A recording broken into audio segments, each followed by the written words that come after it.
Ocko veľmi veľa fotil.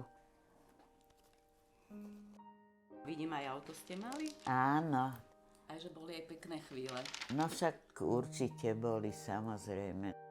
A hlavne pred vojnou.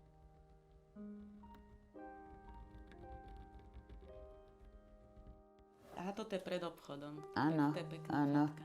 Audion. Kto vie, čo tam teraz je? Mali arizátora, ale ďalej tam robili obidvaja. Ja som mala takú Kinderfräulein, židovské dievča, Katka, v 42. s tým prvým transportom odviezli.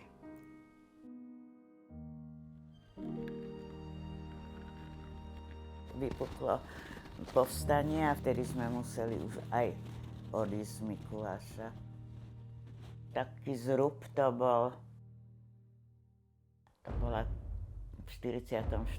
taká dobre tuhá zima s kopou snehu.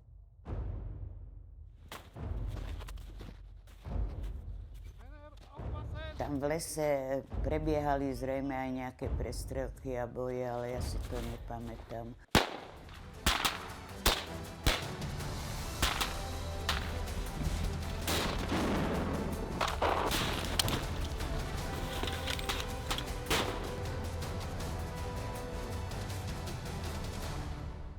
Vtedy, keď nás chytili tí vojaci so zbraňami v rukách, že to asi bolo také najstrašnejšie.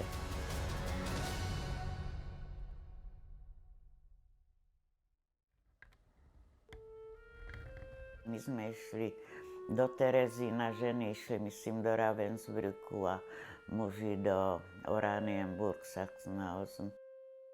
V podstate otec nemusel ísť, možno by sa bol zachrániť. Že on povedal, že samozrejme nás nenechá ísť samých.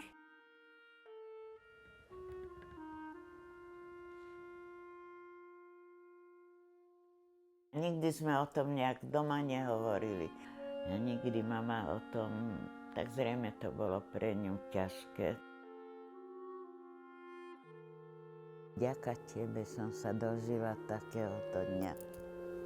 Teším sa. Neverila, že sa tohoto dožijem.